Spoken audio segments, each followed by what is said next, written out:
Хайырлы иртә, Татарстан дәүләт телевидениесенең яңалыклар чыгарылышын башлыйбыз. Студияда Гөлназ Ибрахимова безнең бүгенге программада. Май суык булса, икмәк уңа. Синоптиклар атна дәвамында салкыннар саклана дип фаразлый, ләкин май суык килсә, көз җылы килә ди халык сынамышлары. Балалар илне ясый. Май ахырында шул исемдәге республика бәйгесенә гаризалар кабул итү тәмамлана.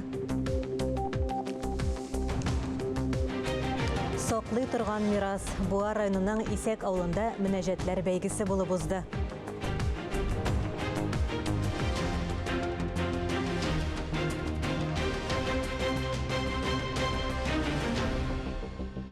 Чыгарылышыбызны һава торышыннан башлыйбыз. Бүген 6 май көнне 5-6 градус җылы булыр дип көтелә. Көндез аязучан болытлы һава урыны белән яңгыр явуы ихтимал. Синоптиклар атна дәвамында салкыннар саклана дип фаразлый. Ләкин моның уңай яклары да бар. 6 майда көн суык булып, бер атнадан тагын кабатланса, көз җылы килә ди халык сынамышлары. Кичә христиан халкының иң олы бәйрәмнәренең берсе Пасха бәйрәме узды. Ул күп кенә традицияләрне үз эченә сыйдырган. Пасха бәйрәме ел сайын язгы айларның төрле көннәрендә бәйрәм ителә. Әмма гел якшәмбегә туры килә. Пасха кешеләрдә җир йөзендә игелек, гаделлек һәм миһербанлылык тантана итәчәгенә якты өметләр уята. Гаилә нигезләрен, аналарны һәм балаларны саклауның, аларга төрле яклап ярдәм күрсәтүнең, өлкәннәргә ихтирамлы һәм гадәтләргә игътибарлы булуга йогынты ясый. Ә мөселманнар өчен хаҗ кылырга баручыларга куркынычсызлык чаралары турында Роспотребнадзор вәкилләре сөйләде. Татарстан Республикасы хаҗилары өчен билгеләнгән квота 2024 елда 1800 урын. Бөтен дөньядан хаҗ кылучыларның 40%-тан артыгы йогышлы авырулар буенча имин дип саналмаган илләрдән булганлыктан, безнең республика территориясенә йогышлы авырулар китереп чыгару куркынычы тудырырга мөмкин. Сәгуд Гарәбстанның сәламәтлек саклау министрлыгы таләпләрен исәпкә алып, хаҗга баручылар 4 компонентлы вакцинаның халыкара сертификатына ия булырга тиеш. Шулай ук сезонлы гриппка каршы, COVID-19-га каршы вакцинация ясатылырга тиеш. В связи с такой ситуацией управлением... Мондай хәлгә бәйле рәвештә идарәдә медицина хезмәткәрләре өчен киңәшмә үткәрү каралган. Татарстан Республикасыннан хаҗ кылучыларны озатып йөрүче төркемнәр җитәкчеләренә дә җиткерәбез. Йогышлы авыруларны профилактикалау, шәхси гигиена чаралары, Сәгуд Гарәбстанында булганда куркынычсызлык чаралары турында да сөйлибез. Май ахырында балалар илне ясый республика конкурсына гаризалар кабул итү тәмамлана. Быел ул гаилә елына, фәнни-технологик үсеш, юлларда иминлек елына, шулай ук ватаныбызны саклаучыларга багышланган. Бөтен республика рәсем ясый. Казанның 2нче сәнгать мәктәбендә дә иҗади эш кайный. Әти-әниләр белән табигатькә чыгу, гаилә, туганнар белән кичке аш, бергә үткәрелгән яллар, шулай итеп матур рәсемнәр барлыкка килә. Семья – это самое родное, что есть в жизни. Казанның 2нче сәнгать мәктәбе укучылары республика бәйгесендә беренче тапкыр катнаша. Эшкә тотынганчы нинди темаларны ачулары турында фикер алыштылар. Алия Каримова фронт медальләре ясый. Аны ул Бөек Ватан сугышы ветераны Хамид бабасының фоторәсемен карап төшерә. Мама рассказывала, что я очень любила с ним проводить время. Алла Абросимова юлларда куркынычсызлык темасын сайлаган. Аның рәсеме ул шәхси мисал. Юлларны кешеләр дә, хайваннар да дөрес үтәргә тиеш. Право дорожного движения – это один из законов, который должны соблюдать как и водители, так и пешеходы. Рәсемнәрнең бу елны Россиядә игълан ителгән гаилә елына багышланганнары да күп. Яшь рәссамнар өчен һәрберсе үзенчәлекле, ата-аналар һәм укытучылар өчен һәр рәсемдә кадерле. Многие ребята красочно. Балалар рәсемнәрне матур итеп, чын күңелдән эшли. Яшь рәссамнарның һәр композициясе үзенчәлекле һәм кубатланмас. Шәһәр һәм районнарда балаларны яклау көнендә муниципаль этапка йомгак ясала. Казанда Россия көнендә конкурста җиңүчеләрне барлык 4 номинациядә дә бүләкләү тантанасы була. Алия Галиуллина, Илмир Исмагилова, Дамир Мөхәммәтханов, Татарстан яңалыклары. Чыгарылышыбызны Татарстанда нәшер ителүче газета журналларда игътибарга лаеклы язмаларга күзәтү белән дәвам итәбез. Сүзне журналист Миңназым Сәфәровка бирәбез. Хәерле көн, мөхтәрәм телевизор караучылар. Татар матбугатында нинди көнүзәк проблемалар күтәрелә дигән сорауга бергәләп җавап эзләүне дәвам итәбез. Шәһри Казан газетасындагы акча гына кирип торсын һәм чыкмасын дигән язмада сүз таксида йөрү бәяләренең ни өчен артуы турында бара. Бүтән өлкәдә бәя үскәндә бер такси гына бәя арзан булып калмас бит инде. Аннары «Бриллиантовая рука» фильмында уйнаган Нонна Мордюкова әйтмешли, безнең кешеләр ипи битенә такси белән йөрми. Тавыкларны төрмәгә ябалар дип сөрән салган шул ук Шәһри Казан газетасы. Баксаң, ветеринарияның яңа кагыйдәләре нигезендә кош-кортларны алга таба бары тик читлекләрдә генә асрарга мөмкин булачак икән. Сәбәбе, иректә алар кыргый кышлардан йогышлы чирләр электрергә мөмкин. Тили дигән сайын тигәнәк буе сикерә дигәндәй, безнең ирле-ваклы түрәләребез еш кына шаманы онытып эш күрсәтә башлый. Хәер, мондый тыюлар кертелгәнчә үк инде авыл халкы кош-кортны иреккә чыгармыйча асрарга мәҗбүр. Колхоз совхозлар белән бергә беткән җимне кыргый кышлар авыл урамына эзләргә кереште чөнки. Кыскасы, авыл тормышы күз алдыбызда моңарчы уйларга да курыккан үзгәрешләр кичереп бара. Ахыр хәерле булсын. Быел Татарстанда 54 миллиард сумнан артык акчаны юлга түшәячәкләр дип хәбәр итә Ватаным Татарстан газетасы. Аннан безгә ни файда дип киреләрнегә ашыкмыйча гына газета биргән исемлектән кайсы авылларга юл салынасын карап чыгыйт башта. Бик күп авылларга менә дигән юл салынасы икән бит. Бәрәңгене дә шамалап кына үстерүче, сыер малы тотмаучы, кош-корт асраудан биздерелгән авыл кешесе шул салынган юл белән калага гына китеп алагасы кала дигән уй килә бар бу язманы укыганда.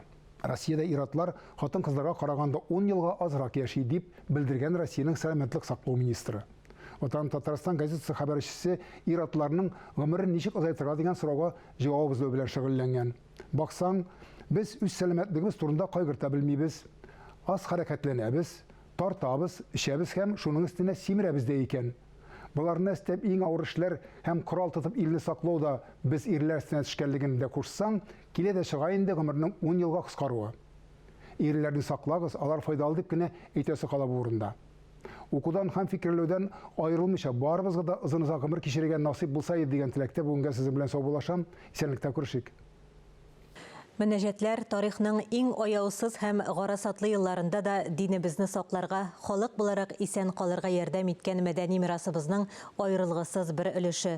Шуңа да Татарстанда мөнәҗәтләр әйтү белән бәйле бәйге фестивальләр әледән-әле уздырылып килә. Буа районының Исәк авылында узган конкурстан Мөршидә Җиһан репортажы.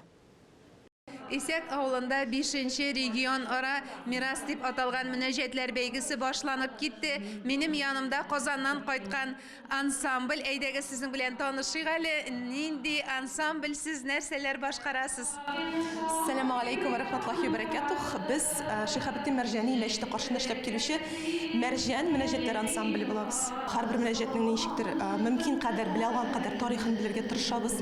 Һәрбер мөнәҗәтне сайлап алганда әлбәттә аның сүзенә игътибар итәбез. Кунак буларак кайткан башкала мөнәҗәтчеләрнең беренче генә чыгыш ясамавы сизелә.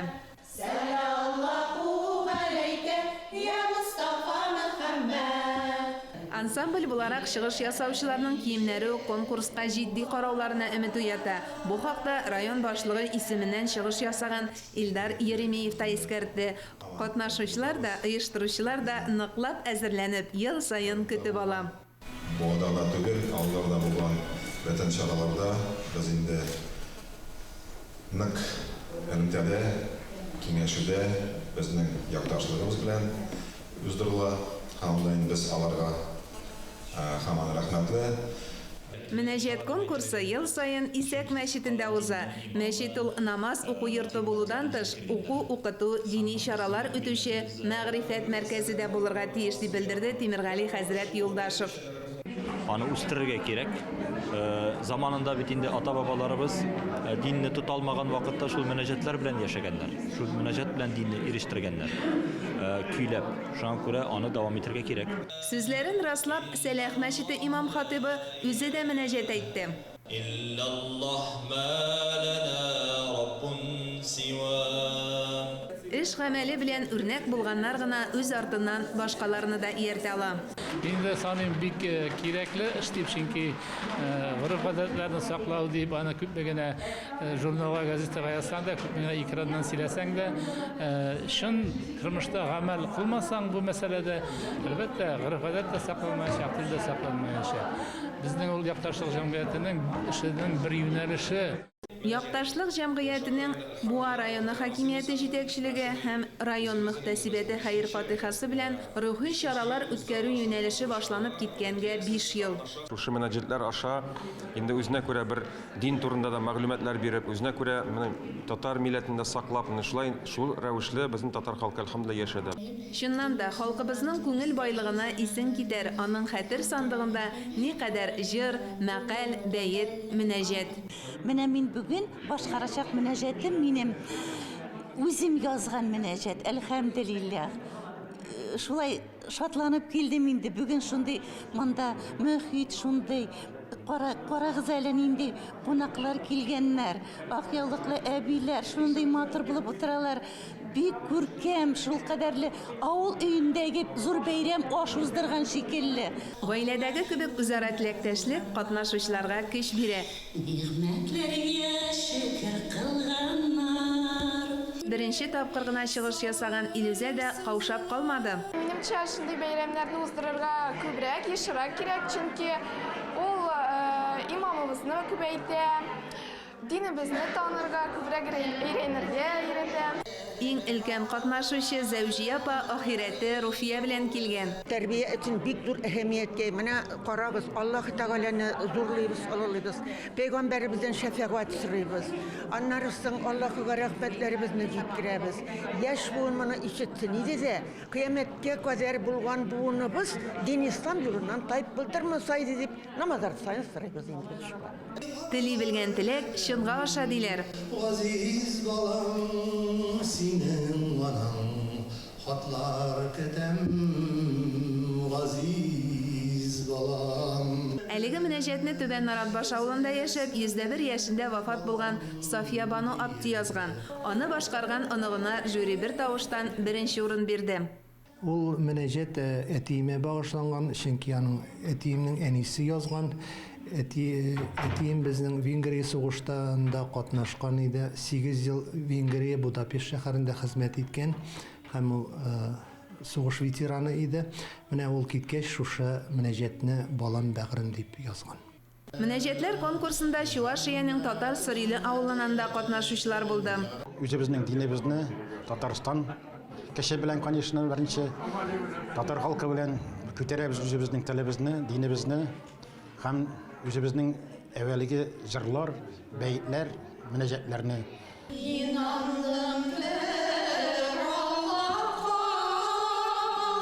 Чыгыш ясаучыларга бәя биргәндә яшь аермасы да, күмәк башкару осталыгы да исәпкә алынды.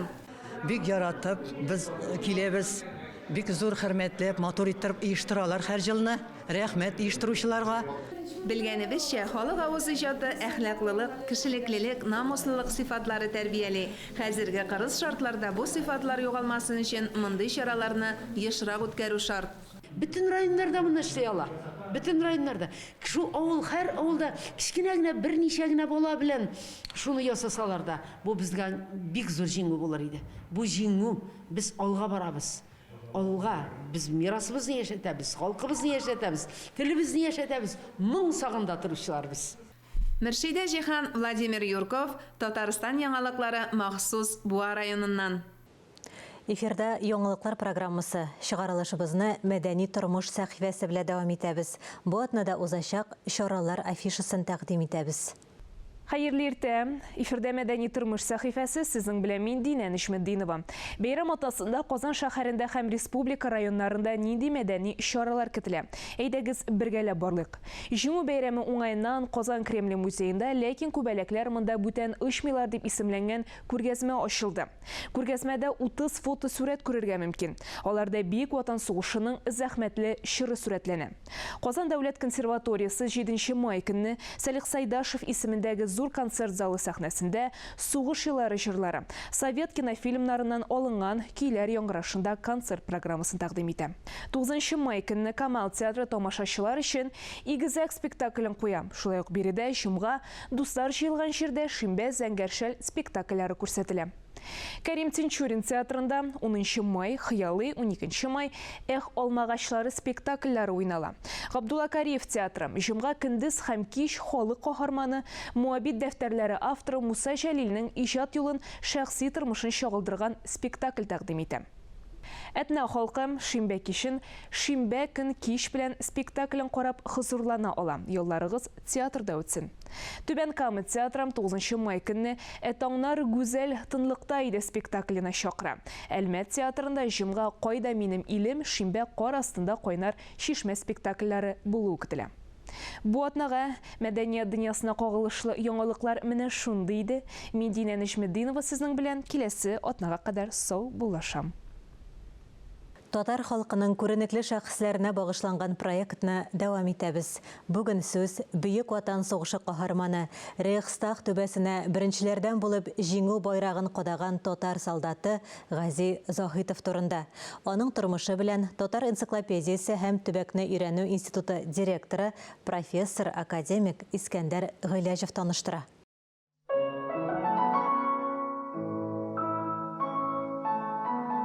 Бөек Ватан сугышы каһарманы Берлинда Рейхстагка беренчеләрдән булып җиңү байрагы кадаган Гази Казыхан улы Заһитов 1921 елның 20 августында Уфа губернасы Ямаш волости Яңакош авылында хәлле татар крестьяны гаиләсендә туа.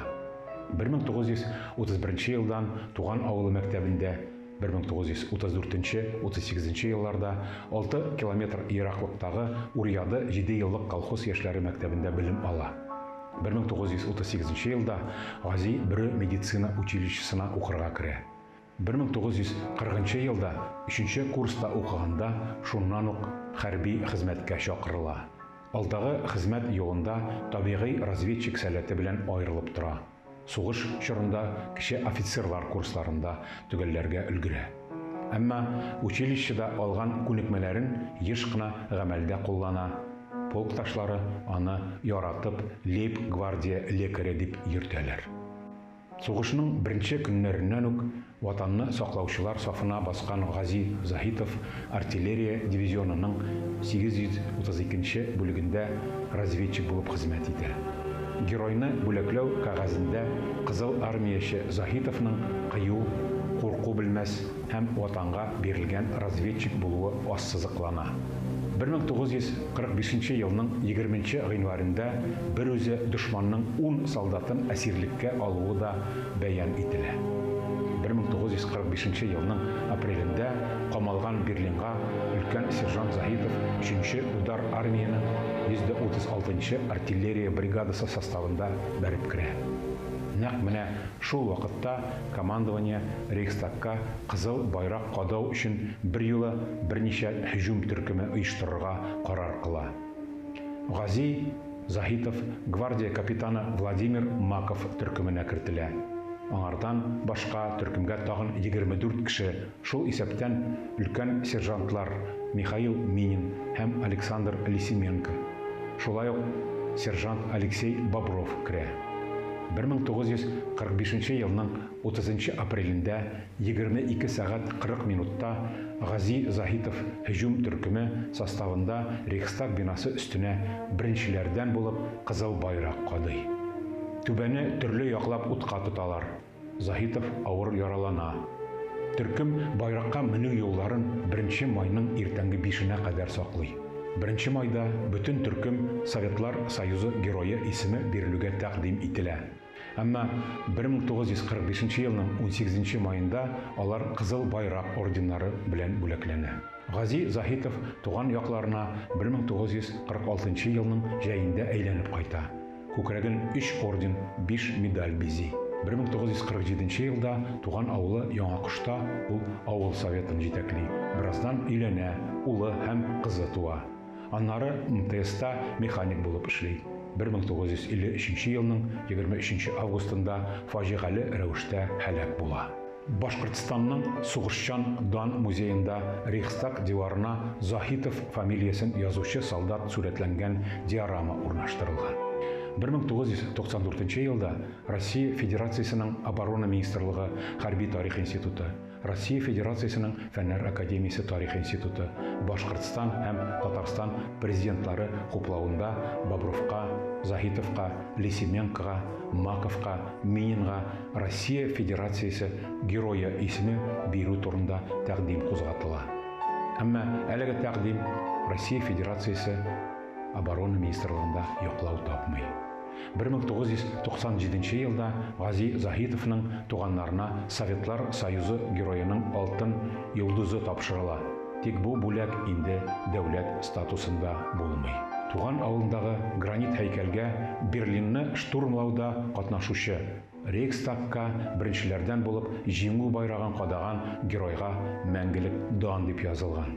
Яңа кышта мәктәп һәм урам Гази Захитов исемен йөртә. Музее эшли, бюсты һәм мемориал такта куелган. 9 майда һәр елны митинг уздырыла. Герой исеме белән Казанда һәм Уфада урамнар аталган.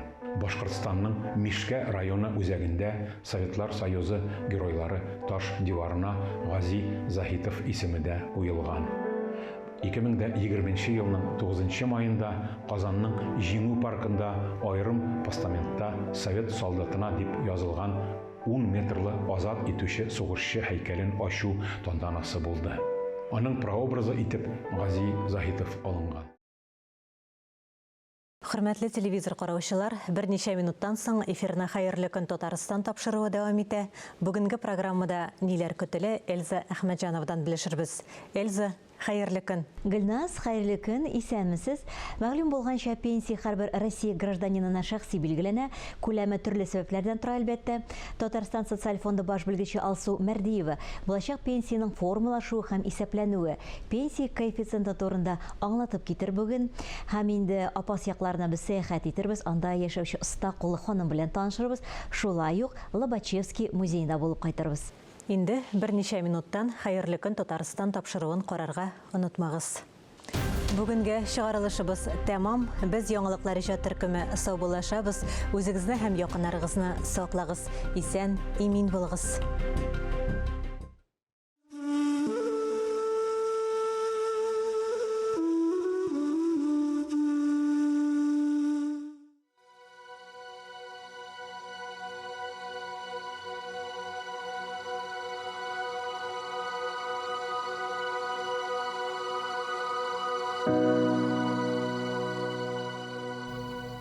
Кулларыма тыгыз башак алдым.